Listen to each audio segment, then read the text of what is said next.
Chapter 64 Daenerys. The flies circled Khal Drogo slowly, their wings buzzing, a low thrum at the edge of hearing that filled Dany with dread. The sun was high and pitiless. Heat shimmered in waves off the stony outcrops of low hills. A thin finger of sweat trickled slowly between Dany's swollen breasts. The only sounds were the steady clop of their horses' hooves, the rhythmic tingle of the bells in Drogo's hair, and the distant voices behind them. Dany watched the flies. They were as large as bees, gross, purplish, glistening. The Dothraki called them blood flies. They lived in marshes and stagnant pools, sucked blood from man and horse alike, and laid their eggs in the dead and dying. Drogo hated them. Whenever one came near him, his hand would shoot out quick as a striking snake to close around it. She had never seen him miss. He would hold the fly inside his huge fist long enough to hear its frantic buzzing. Then his fingers would tighten, and when he opened his palm again, the fly would be only a red smear on his palm. Now one crept across the rump of his stallion, and the horse gave an angry flick of its tail to brush it away. The others flitted about Drogo, closer and closer. The Khal did not react. His eyes were fixed on distant brown hills, the reins loose in his hands. Beneath his painted vest, a plaster of fig leaves and caked blue mud covered the wound on his breast. The herb women had made it for him. Midi Mazdur's poultice had itched and burned, and he had torn it off 6 days ago, cursing her for a magi. The mud plaster was more soothing, and the herb women made him poppy wine as well. He'd been drinking it heavily these past 3 days. When it was not poppy wine, it was fermented mare's milk or pepper beer. Yet he scarcely touched his food, and he thrashed and groaned in the night. Dany could see how drawn his face had become. Rhaego was restless in her belly, kicking like a stallion, yet even that did not stir Drogo's interest as it had. Every morning her eyes found fresh lines of pain on his face when he woke from his troubled sleep. And now this silence. It was making her afraid. Since they had mounted up at dawn, he had said not a word. When she spoke, she got no answer but a grunt, and not even that much since midday. One of the blood flies landed on the bare skin of the Khal's shoulder. Another, circling, touched down on his neck and crept up toward his mouth. Khal Drogo swayed in the saddle, bells ringing, as his stallion kept onward at a steady walking pace. Dany pressed her heels into her silver and rode closer. "My lord," she said softly. "Drogo, my sun and stars." He did not seem to hear. The bloodfly crawled up under his drooping mustache and settled on his cheek in the crease beside his nose. Dany gasped. "Drogo!" Clumsily she reached over and touched his arm. Khal Drogo reeled in the saddle, tilted slowly, and fell heavily from his horse. The flies scattered for a heartbeat and then circled back to settle on him where he lay. "No," Dany said, reining up. Heedless of her belly for once, she scrambled off her silver and ran to him. The grass beneath him was brown and dry. Drogo cried out in pain as Dany knelt beside him. His breath rattled harshly in his throat, and he looked at her without recognition. "My horse," he gasped. Dany brushed the flies off his chest, smashing one as he would have. His skin burned beneath her fingers. The Chal's blood riders had been following just behind them. She heard Hago shout as they galloped up. Kaholo vaulted from his horse. "Blood of my blood," he said as he dropped to his knees. The other two kept to their mounts. "Oh, no," Khal Drogo groaned, struggling in Dany's arms. "Must ride. Ride. No."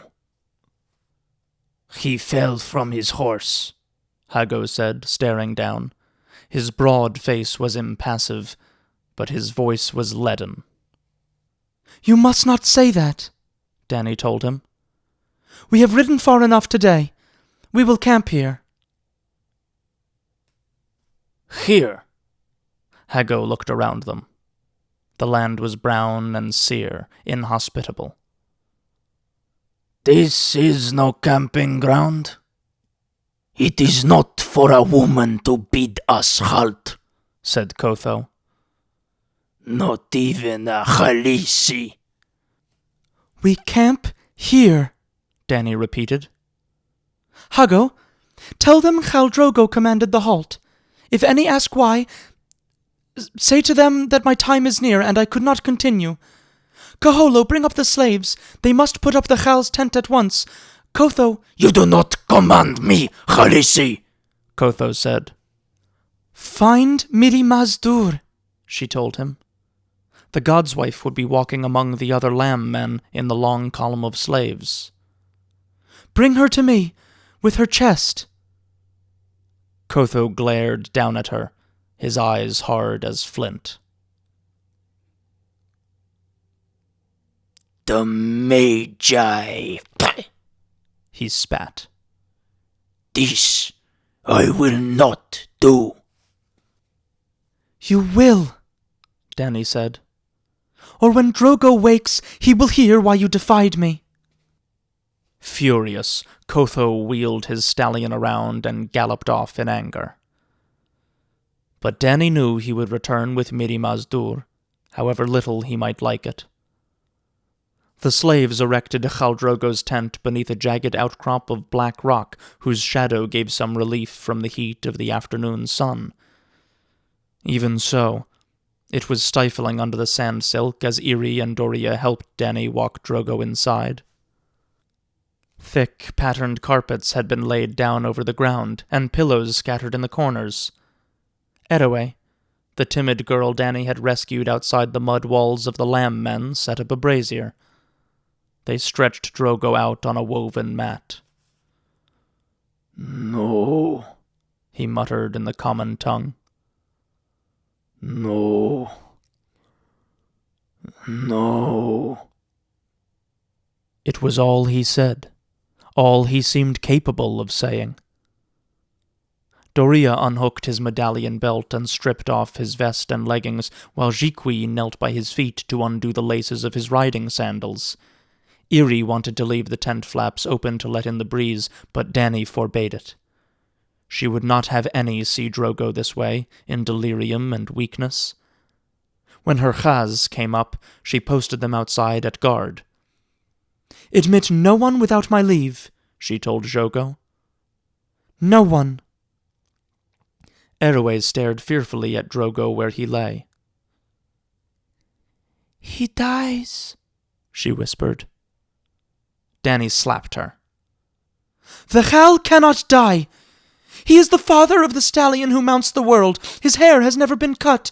He still wears the bells his father gave him." "Khaleesi," Jiqui said. "He fell from his horse."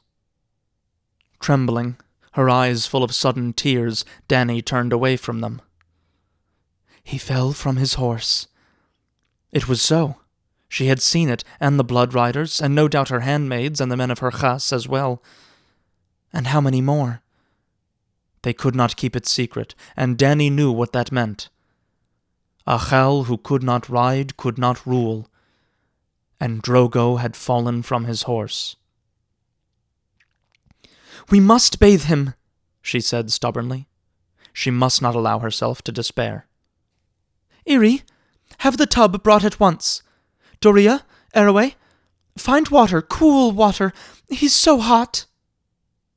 He was afire in human skin.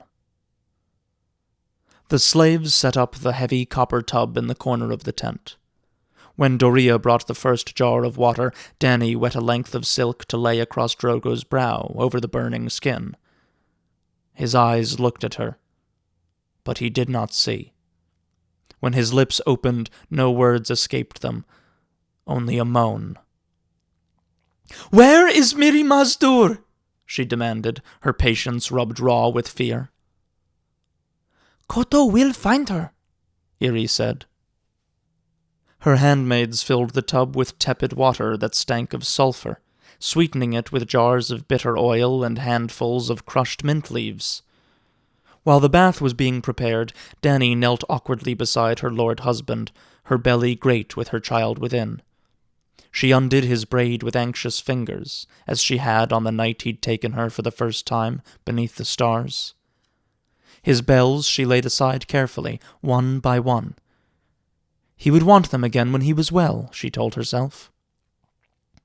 A breath of air entered the tent as Aggo poked his head through the silk. "Khaleesi," he said. "The Andal is come, and begs leave to enter."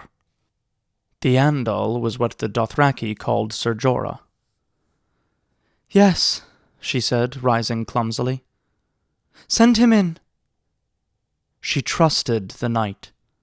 He would know what to do, if anyone did. Ser Jorah Mormont ducked through the door flap and waited a moment for his eyes to adjust to the dimness. In the fierce heat of the south, he wore loose trousers of mottled sand silk and open-toed riding sandals that laced up to his knee. His scabbard hung from a twisted horsehair belt. Under a bleached white vest, he was bare-chested, skin reddened by the sun. "Talk goes from mouth to ear all over the Khalashar," he said. "It is said Khal Drogo fell from his horse."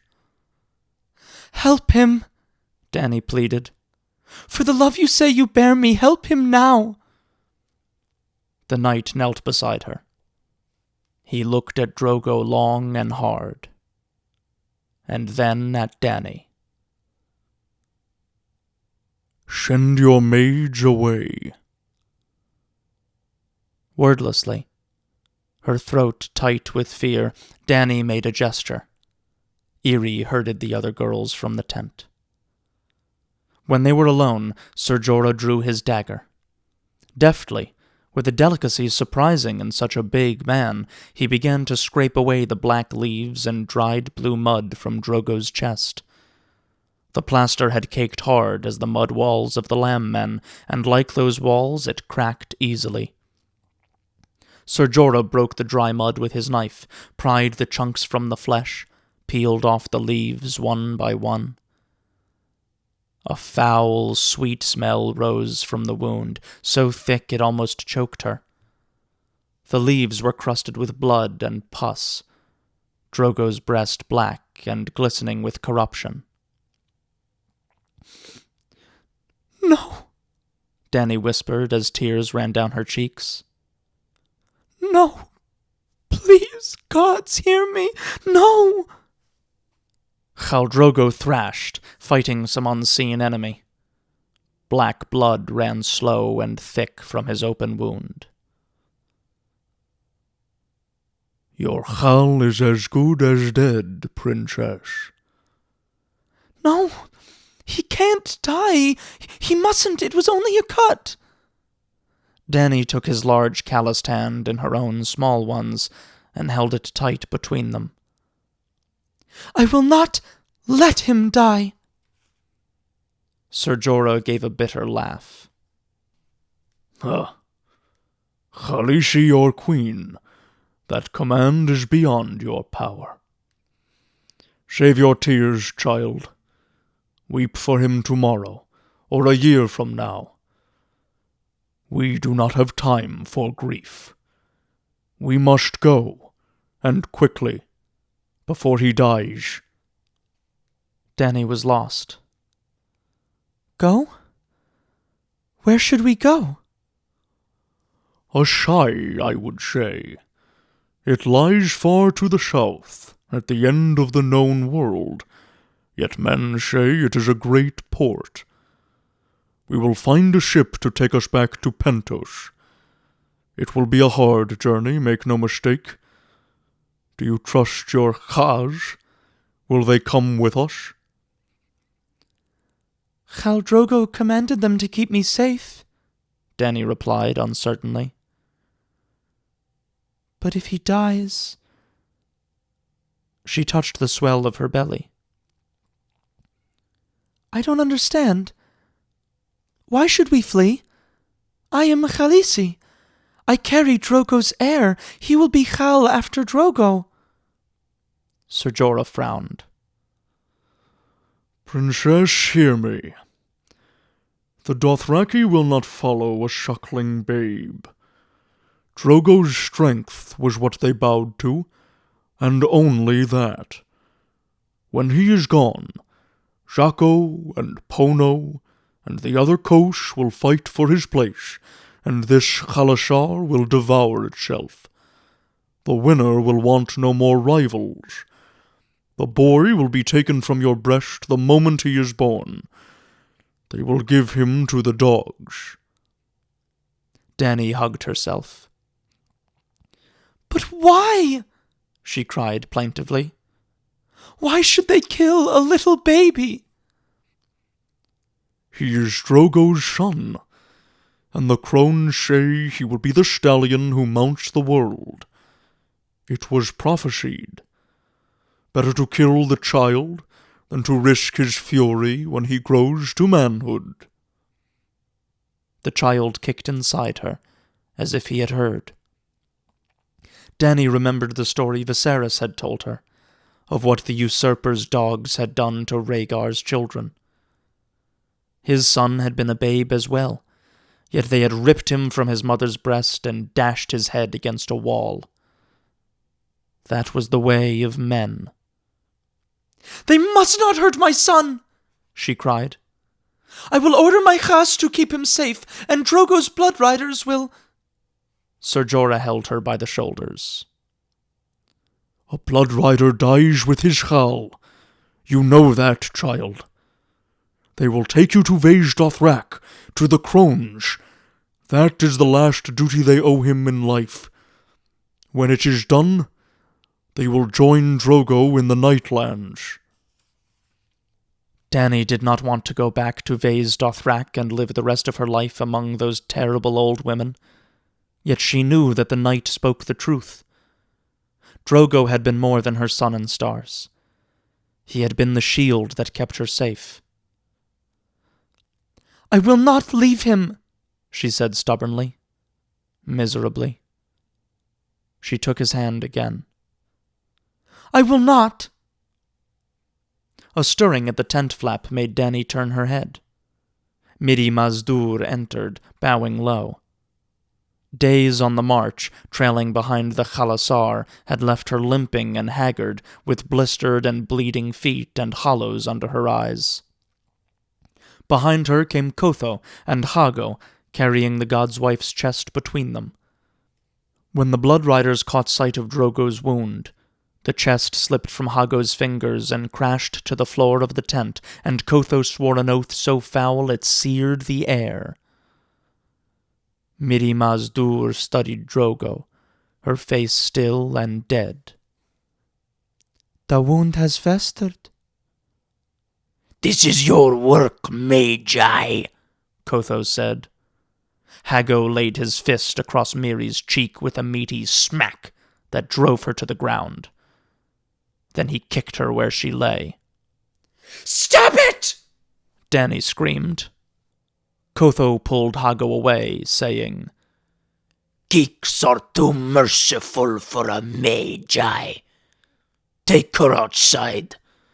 We will stake her to the earth, to be the mount of every passing man, and when they are done with her, the dogs will use her as well. Weasels will tear out her entrails, and carrion crows feast upon her eyes.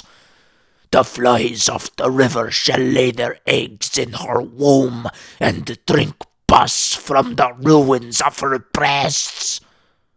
He dug iron-hard fingers into the soft, wobbly flesh under the god's wife's arm and hauled her to her feet. "No," Dany said. "I will not have her harmed." Kotho's lips skinned back from his crooked brown teeth in a terrible mockery of a smile. No? You say me? No? Better you should pray that we do not stake you out beside your magi. You did this as much as the other. Ser Jorah stepped between them, loosening his long sword in its scabbard. Rein in your tongue, Blood Rider. The princess is still your Khaleesi. Only where the blood of my blood still lives, Kotho told the knight. When he dies, she is nothing. Dany felt a tightness inside her. Before I was Khaleesi, I was the blood of the dragon. Ser Jorah summoned my Khaz. No, said Kotho. We will go. For now, Khaleesi. Hago followed him from the tent, scowling. That one means you no good, princess, Mormont said.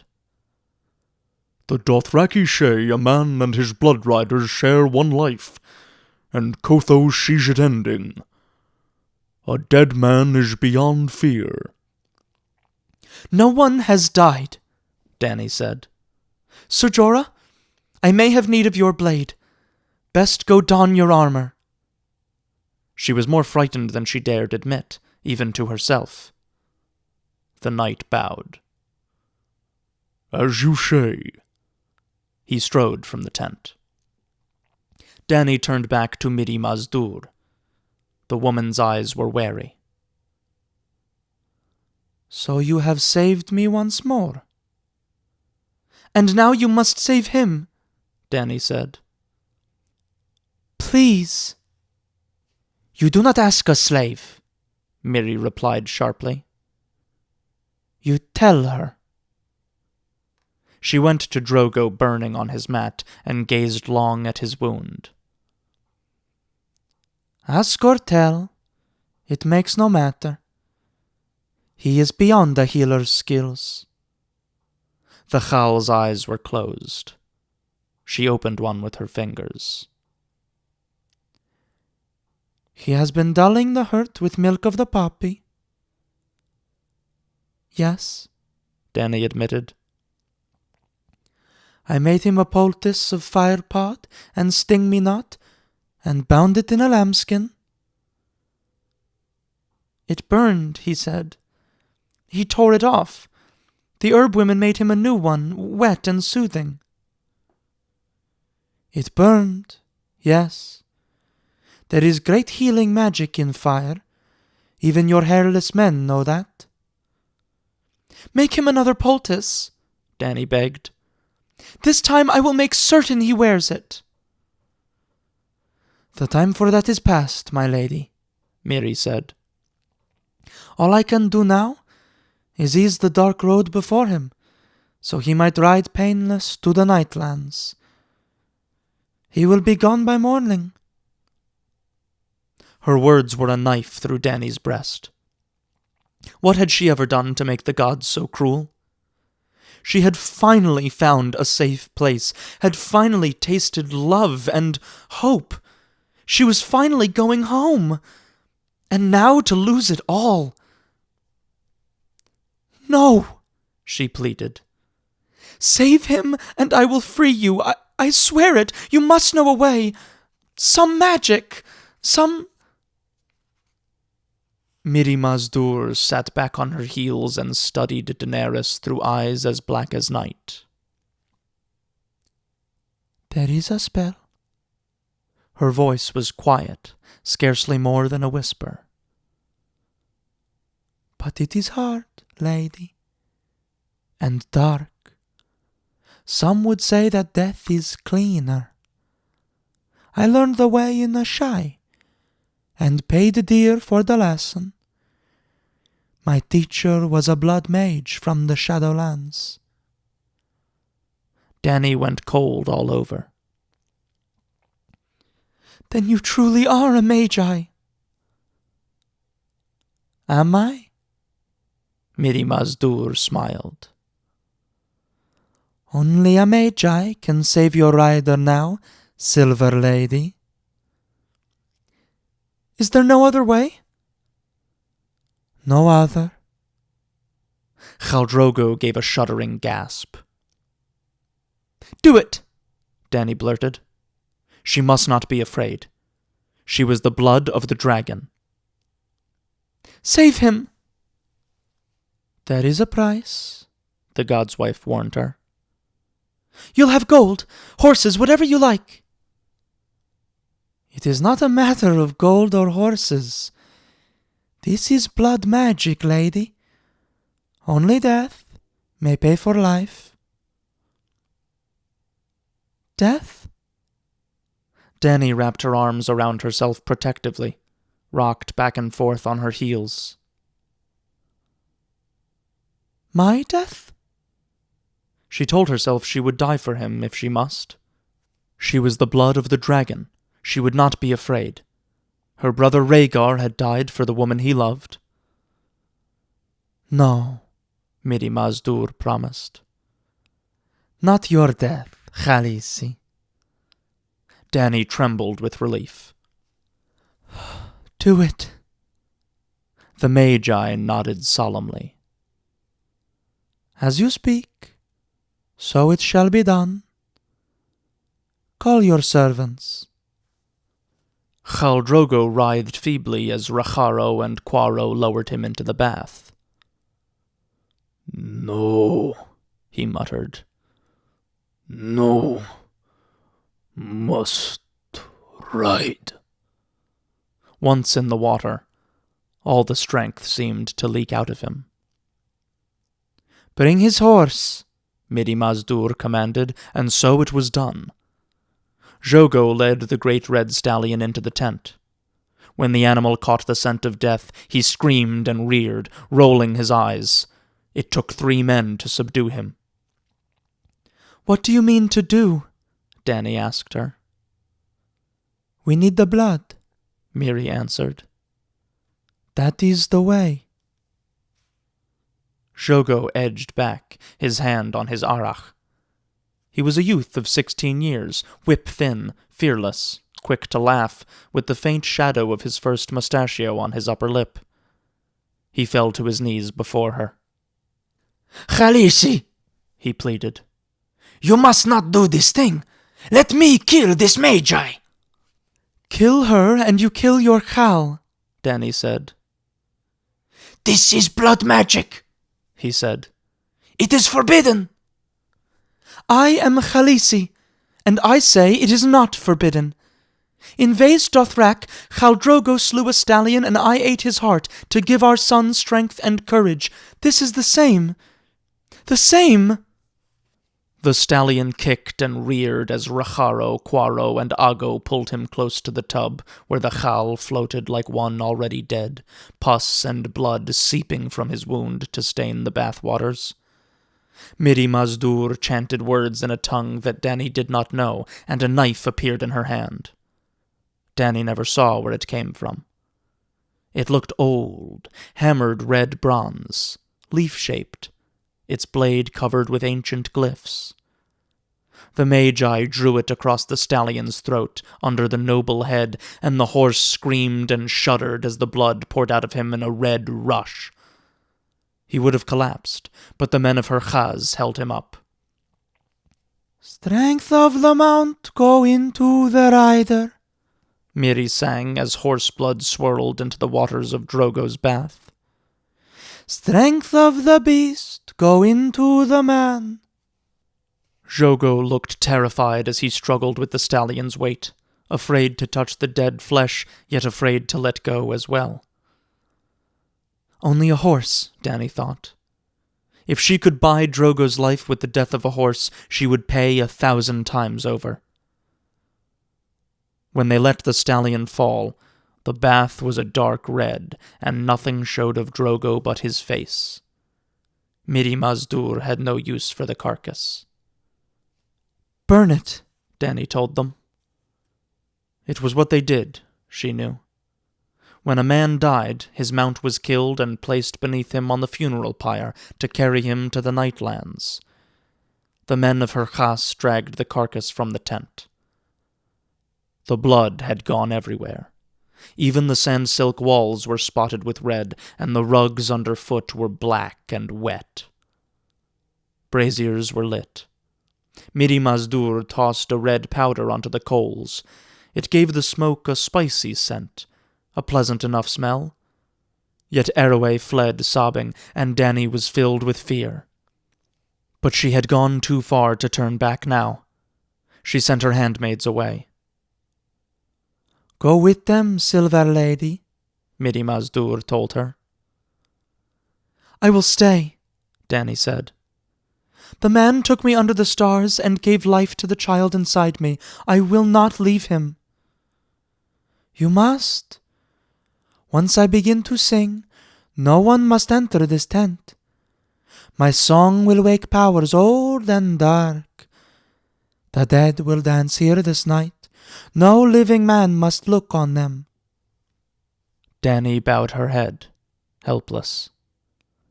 No one will enter. She bent over the tub, over Drogo in his bath of blood, and kissed him lightly on the brow. Bring him back to me, she whispered to Miri Mazdur before she fled. Outside, the sun was low on the horizon, the sky a bruised red. The Khalasar had made camp. Tents and sleeping mats were scattered as far as the eye could see. A hot wind blew. Drogo and Aggo were digging a fire pit to burn the dead stallion. A crowd had gathered to stare at Dany with hard, black eyes, their faces like masks of beaten copper. She saw Ser Jorah Mormont, wearing mail and leather now, sweat beading on his broad, balding forehead. He pushed his way through the Dothraki to Dany's side.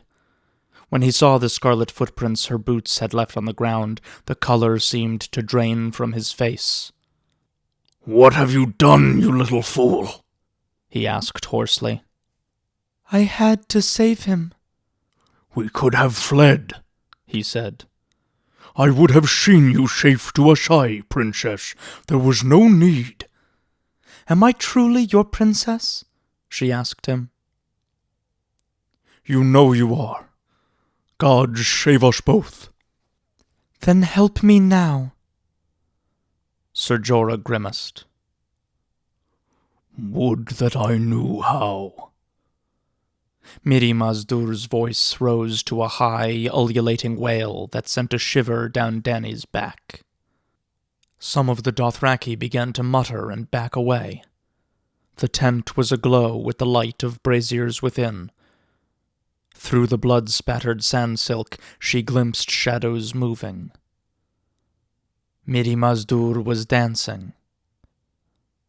And not alone. Dany saw naked fear on the eyes of the Dothraki. This must not be, Kotho thundered. She had not seen the Blood Rider return. Hago and Koholo were with him. They had brought the hairless men, the eunuchs who healed with knife and needle and fire. This will be, Dany replied. Magi, Hago growled. And old Koholo. Koholo who had bound his life to Drogo's on the day of his birth. Koholo who had always been kind to her.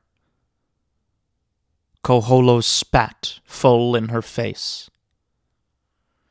You will die, Magi, Kotho promised. but the other must die first. He drew his arach and made for the tent. No! She shouted. You mustn't! She caught him by the shoulder, but Kotho shoved her aside. Dany fell to her knees, crossing her arms over her belly to protect the child within. Stop him! She commanded her khas. Kill him! Racharo and Quaro stood beside the tent flap. Quaro took a step forward, reaching for the handle of his whip, but Kotho spun graceful as a dancer, the curved arach rising. It caught Quaro low under the arm, the bright, sharp steel biting up through leather and skin, through muscle and rib bone. Blood fountained as the young rider reeled backward, gasping. Kotho wrenched the blade free. "Horse Lord!" Ser Jorah Mormont called. "Try me." His long sword slid from its scabbard. Kotho whirled, cursing. The arach moved so fast that Quaro's blood flew from it in a fine spray, like rain in a hot wind. The longsword caught it a foot from Ser Jorah's face, and held it quivering for an instant as Kotho howled in fury. The knight was clad in chainmail, with gauntlets and greaves of lobstered steel and a heavy gorget around his throat. But he had not thought to don his helm. Kotho danced backward, arach whirling around his head in a shining blur, flickering out like lightning as the knight came on in a rush. Ser Jorah parried as best he could, but the slashes came so fast that it seemed to Dany that Kotho had 4 arachs and as many arms. She heard the crunch of sword on mail, saw sparks fly as the long, curved blade glanced off a gauntlet. Suddenly it was Mormont stumbling backward, and Kotho leaping to the attack. The left side of the knight's face ran red with blood, and a cut to the hip opened a gash in his mail and left him limping. Kotho screamed taunts at him, calling him a craven, a milkman, a eunuch in an iron suit. You die now, he promised, arach shivering through the red twilight. Inside Dany's womb, her son kicked wildly. The curved blade slipped past the straight one and bit deep into the knight's hip where the mail gaped open. Mormont grunted. Stumbled. Dany felt a sharp pain in her belly, a wetness on her thighs. Kotho shrieked triumph, but his arach had found bone, and for half a heartbeat it caught. It was enough. Ser Jorah brought his longsword down with all the strength left him, through flesh and muscle and bone, and Kotho's forearm dangled loose, flopping on a thin cord of skin and sinew. The knight's next cut was at the Dothraki's ear, so savage that Kotho's face seemed almost to explode. The Dothraki were shouting, Miri Mazdur wailing inside the tent like nothing human, Quaro pleading for water as he died. Dany cried out for help, but no one heard.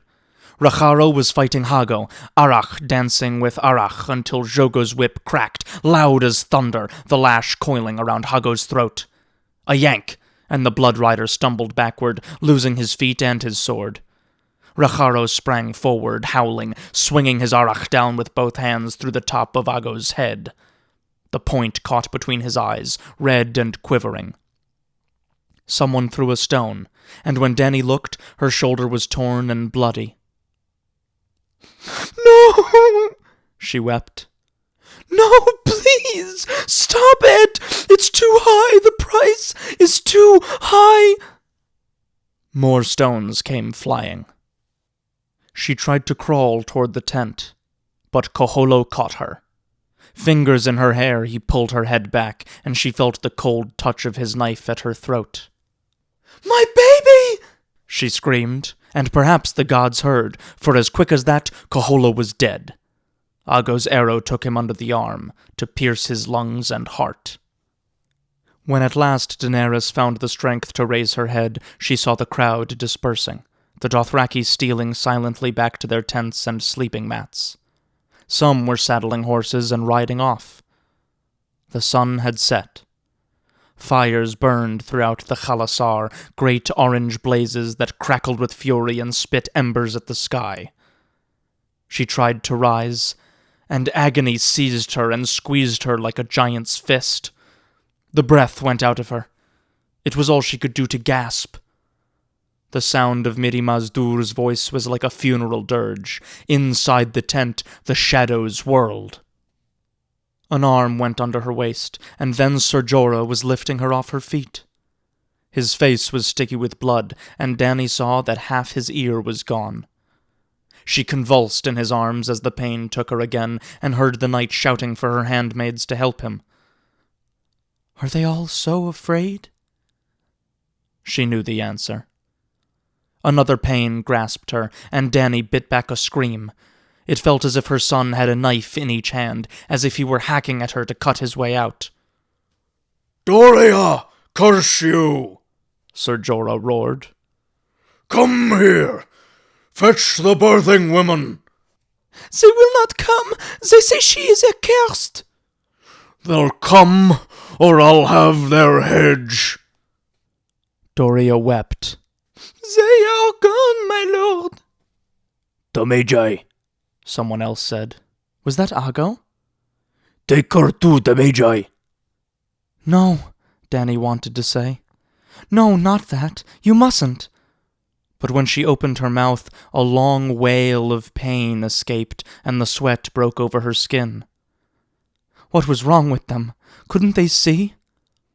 Inside the tent the shapes were dancing, circling the brazier and the bloody bath, dark against the sand silk.